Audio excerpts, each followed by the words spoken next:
Assalamualaikum warahmatullahi wabarakatuh. Kami dari kelompok 2 ingin mempresentasikan hasil kerja kelompok kami, yaitu Al-Adillah, Al-Syariah, Al-Muttafaq Alaih, Al-Quran, Al-Sunnah, dan Ijma'. Sebelumnya saya akan memperkenalkan anggota kelompok 2, yaitu Zahratul Fitriyah, saya sendiri Fitriyatus Sofia, dan Nurul Varianti. Yang pertama, Al-Quran. Pengertian Al-Quran. Al-Quran merupakan kitab suci umat Islam yang diturunkan oleh Allah kepada Rasulnya yang terakhir, yaitu Nabiullah Muhammad SAW, sekaligus sebagai mukjizat yang terbesar di antara mukjizat-mukjizat lainnya. Turunnya Al-Quran dalam kurun waktu 23 tahun dibagi menjadi 2 fase. Fase pertama yaitu diturunkan di Mekah yang biasa disebut dengan ayat-ayat Makkiyah, dan yang fase kedua yaitu diturunkan di kota Madinah yang disebut dengan ayat-ayat Madaniyah. Al-Quran sebagai kitab terakhir dimaksudkan untuk menjadi petunjuk bagi seluruh umat manusia, hudan linnas, sampai akhir zaman. Bukan cuma diperuntukkan bagi anggota masyarakat Arab, tempat di mana kitab ini diturunkan, akan tetapi untuk seluruh umat manusia.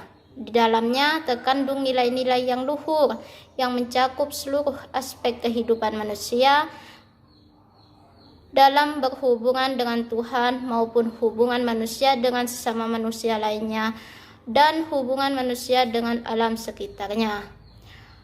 Fazlur Rahman mengemukakan tentang tema-tema pokok yang terkandung dalam Al-Quran yang meliputi tentang ketuhanan, kemanusiaan, yaitu individu atau masyarakat, alam semesta, kenabian, eskatologi, setan atau kejahatan, dan masyarakat muslim. Selanjutnya, kehujahan Al-Quran. Kehujahan Al-Quran sebagaimana disebutkan oleh Abdul Wahab Khalaf, bahwa kehujahan Al-Quran itu terletak pada kebenaran dan kepastian isinya, yang sedikit pun tidak ada keraguan atasnya. Dengan kata lain, Al-Quran itu betul-betul datang dari Allah Subhanahu wa Ta'ala dan dinukil secara qat'i atau pasti. Oleh karena itu, hukum-hukum yang terkandung di dalam Al-Quran merupakan aturan-aturan yang wajib diikuti oleh manusia sepanjang masa. Sementara itu, M. Quraish Shihab menjelaskan bahwa Al-Quran sebagai wahyu merupakan bukti kebenaran Nabi Muhammad SAW sebagai utusan Allah. Tetapi fungsi utamanya adalah sebagai petunjuk bagi seluruh umat manusia. Sebagai sumber ajaran Islam yang utama, yaitu Al-Quran yang diyakini berasal dari Allah dan mutlak kebenarannya. Keberadaan Al-Quran sebagai petunjuk sangat dibutuhkan oleh manusia.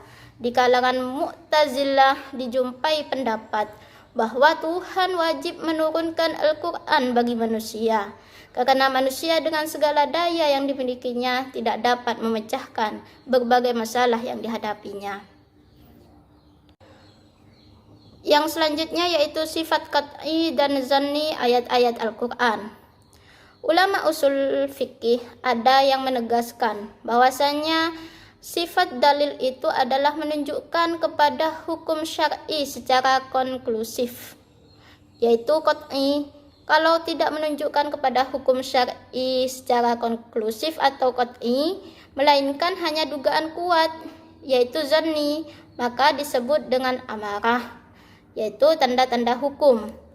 Akan tetapi, pengertian yang umum di kalangan ulama usul fikih adalah bahwa dalil-dalil itu meliputi sumber-sumber hukum, yaitu mashadir al-ahkam, yang menunjukkan kepada hukum syar'i, baik secara qat'i maupun zanni. As-Satibi dalam kitabnya Al-Muwafaqat menyatakan bahwa dalil qat'i adalah suatu dalil yang asal-usul historisnya al-wurud, penunjukan kepada makna, al-dalalah atau kekuatan argumentatif, maknanya itu sendiri bersifat pasti dan meyakinkan. Asy-Syatibi mendefinisikan zanni al-dalalah adalah suatu dalil yang asal-usul historisnya penunjukan kepada maknanya al-dalalah atau kekuatan argumentatifnya. Maknanya itu sendiri diduga kuat sebagai benar, seperti keputusan hakim yang didasarkan atas keterangan para saksi yang tidak mustahil melakukan kekeliruan. Selanjutnya, macam-macam hukum dalam Al-Quran. Secara garis besar, para ulama usul fikih membagi hukum ke dalam dua macam, yaitu hukum taklifi dan hukum wad'i. Hukum taklifi adalah hukum yang mengandung tuntutan atau perintah, larangan, atau memberi pilihan terhadap seorang mukallaf. Sedangkan hukum wad'i berupa penjelasan hubungan suatu peristiwa dengan hukum taklifi yang berupa sebab, syarat, mani, atau penghalang dari suatu perbuatan. Menurut mazhab Hanafi, hukum taklifi terbagi kepada 7 bagian, yaitu fardu, wajib, mandub, makruh tahrim, makruh tanzih, haram, dan mubah. Yang pertama yaitu wajib. Adalah suatu perintah yang harus dikerjakan, di mana orang yang meninggalkannya berdosa. Pengertian wajib di sini sama dengan pengertian fardu, mahtum, dan lazim. 2. Mandub. Sunnah atau mandub dalam fikih merupakan tuntutan untuk melakukan suatu perbuatan, karena perbuatan yang dilakukan itu dipandang baik dan sangat disarankan untuk dilakukan. Yang ketiga, haram. Secara terminologi usul fikih, kata haram berarti sesuatu yang dilarang oleh Allah Subhanahu wa taala dan Rasul-Nya, di mana orang yang melanggarnya dianggap durhaka dan diancam dengan dosa, dan orang yang meninggalkannya karena menaati Allah diberi pahala. Yang keempat yaitu makruh. Dalam istilah usul fikih, makruh adalah sesuatu yang dianjurkan syariat untuk meninggalkannya, dan jika ditinggalkan akan mendapat pujian, dan jika dilanggar tidak berdosa. Selanjutnya yaitu 5. Mubah. Mubah secara bahasa yang berarti mulan atau yang diumumkan, dan mazun fih atau yang diizinkan.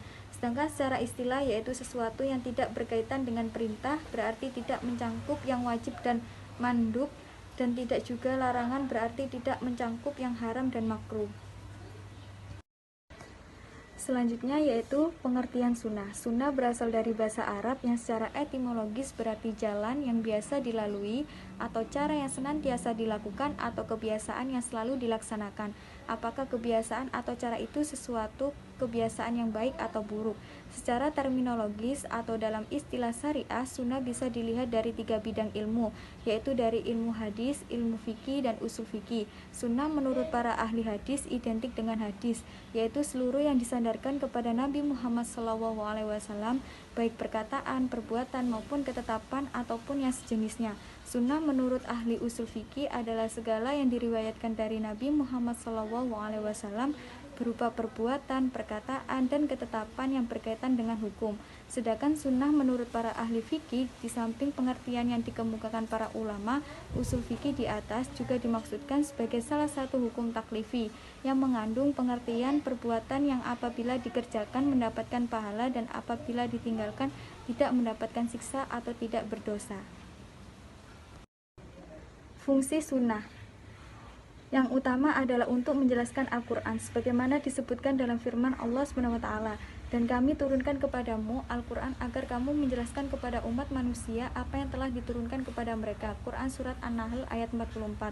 Al-Quran disebut sebagai sumber hukum dan dalil hukum yang pertama, dan sunnah disebut sumber hukum dan dalil hukum yang kedua atau bayan setelah Al-Quran. Dalam kedudukan sebagai sumber dan dalil hukum yang kedua, sunnah menjalankan fungsinya sebagai berikut. A. Bayan takkid. Bayan takkid yaitu menetapkan dan menegaskan hukum-hukum yang tersebut dalam Al-Quran. Dalam ini sunnah hanya seperti mengulangi apa yang dikatakan Allah dalam Al-Quran. B. Bayan tafsir. Bayan tafsir yaitu memberikan penjelasan arti yang masih samar dalam Al-Quran atau terperinci apa-apa yang dalam Al-Quran disebutkan secara garis besar, memberi batasan terhadap apa yang disampaikan Allah secara mutlak. Perintah sholat disampaikan Al-Quran dalam arti yang ijmal, yang masih samar artinya karena dapat saja dipahami daripadanya semata doa sebagai yang dikenal secara umum pada waktu itu.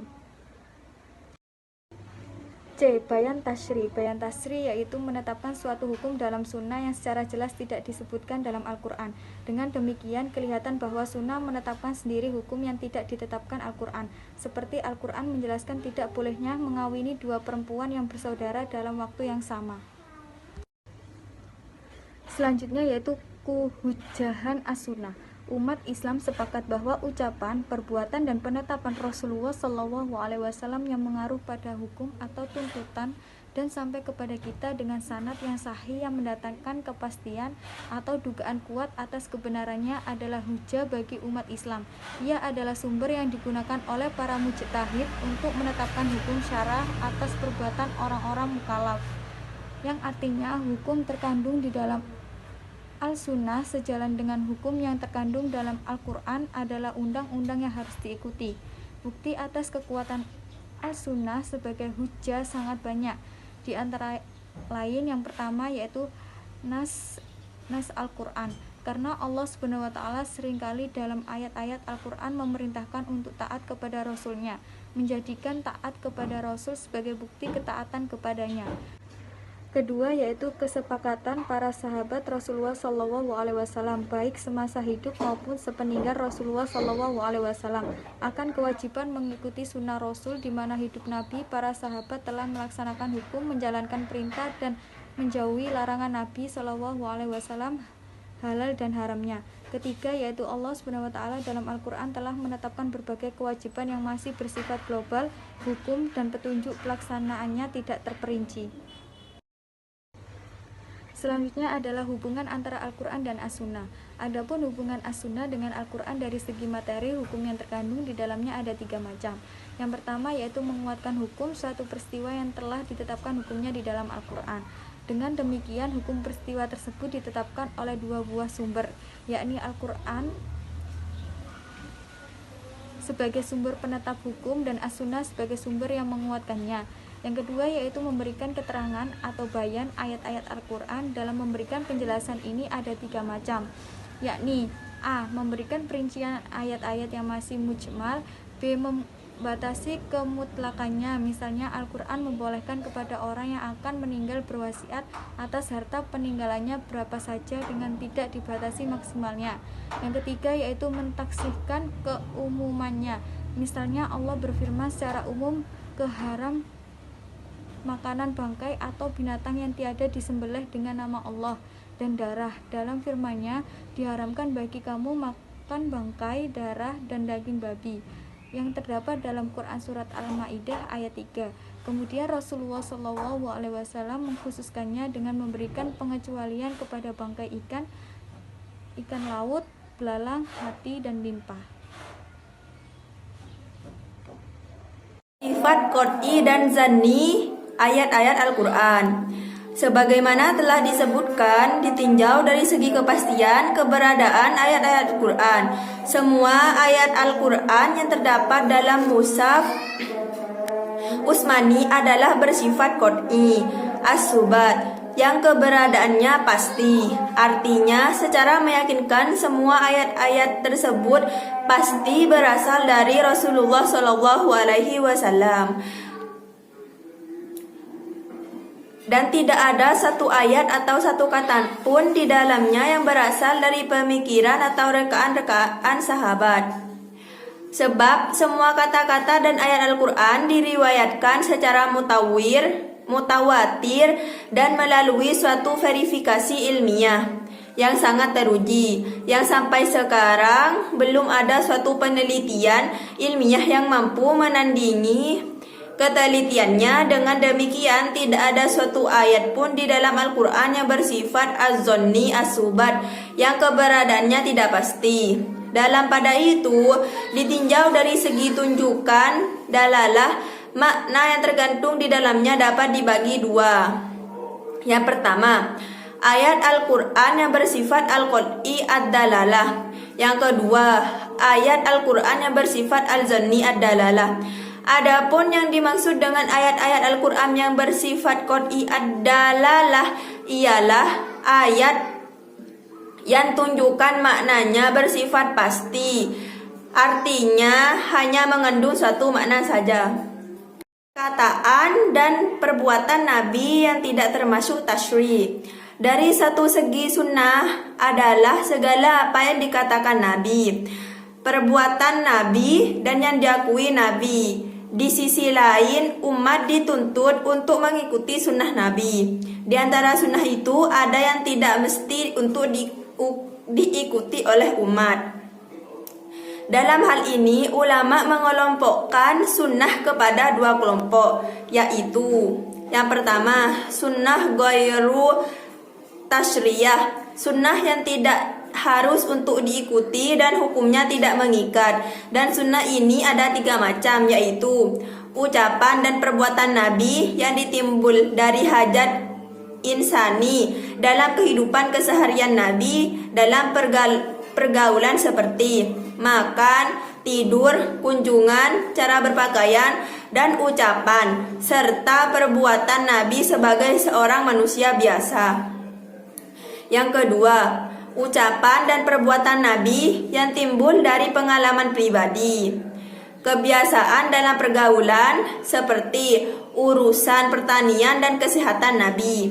Yang ketiga, ucapan dan perbuatan Nabi yang timbul dari tindakan pribadi dalam keadaan dan lingkungan yang tertentu seperti penempatan pasukan, pengaturan barisan, dan penentuan tempat dalam peperangan. Kedua, sunnah tasyri'. Sunnah yang berdaya hukum untuk diikuti. Sunnah dalam bentuk ini ada 3 macam. Yang pertama, ucapan dan perbuatan yang muncul dari Nabi dalam bentuk penyampaian risalah dan penjelasan terhadap Al-Quran, seperti menjelaskan apa-apa yang ada dalam Al-Quran yang masih bersifat belum jelas, menjelaskan ibadah, halal dan haram, akidah dan akhlak. Yang kedua, ucapan dan perbuatan yang muncul dari Nabi dalam kedudukannya sebagai imam dan pemimpin umat Islam, dan tindakan yang lainnya dalam bentuk sifatnya sebagai pemimpin. Yang ketiga, ucapan dan perbuatan yang muncul dalam kedudukannya sebagai hakim dan qadhi yang menyelesaikan persengketaan umat Islam.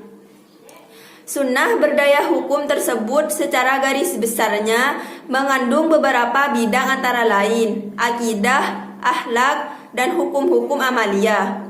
Kedudukan sunnah sebagai sunnah tasyri'ah. Sunnah berfungsi sebagai penjelas terhadap hukum-hukum yang terdapat dalam Al-Quran dalam kedudukannya sebagai penjelas. Sunnah kadang-kadang memperluas hukum dalam Al-Quran atau menetapkan hukum di luar apa yang ditentukan oleh Allah Subhanahu wa Ta'ala dalam Al-Quran. Pengertian ijma'. Secara bahasa, ijma' mempunyai arti, yaitu ijma' yaitu sepakat, setuju, dan sependapat.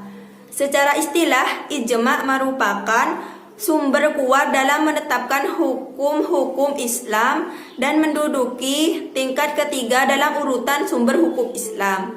Ijma' adalah ketetapan hati untuk melakukan sesuatu atau keputusan berbuat sesuatu.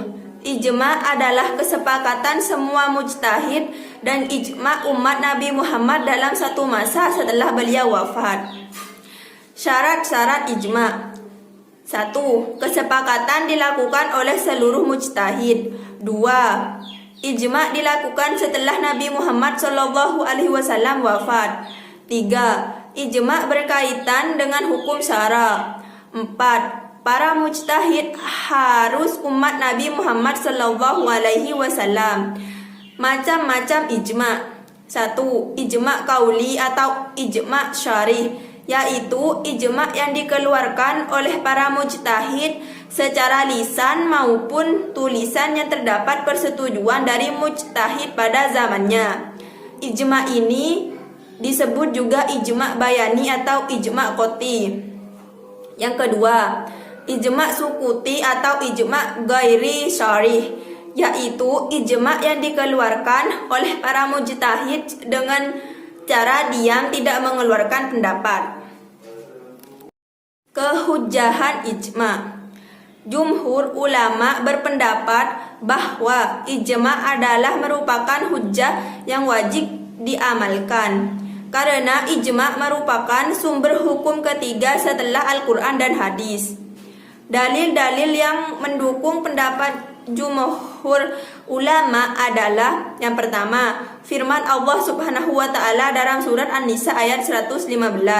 Yang kedua, hadis-hadis nabawi yang menunjukkan kemakmuran umat Islam dalam kesalahan dan kesehatan, yaitu hadis yang saling menguatkan satu dengan lainnya, yang telah diterima umat, mutawatir dan dapat dipakai sebagai hujjah.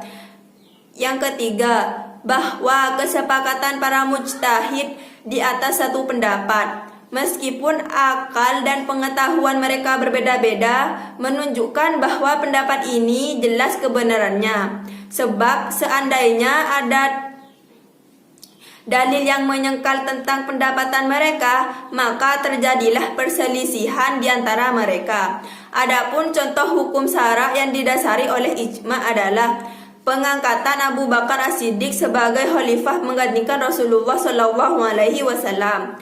Yang kedua, pembukuan Al-Quran. Yang ketiga, menentukan awal bulan Ramadan dan bulan Syawal. Rukun ijma'. Mujtahid berjumlah lebih dari satu orang. Kesepakatan ulama atas suatu hukum itu dapat direalisasikan adanya kesepakatan semua mujtahid atas suatu hukum syar'i tanpa memandang negeri, kebangsaan, atau kelompoknya. Sekian dari kelompok kami, kurang lebihnya saya mohon maaf. Assalamualaikum warahmatullahi wabarakatuh.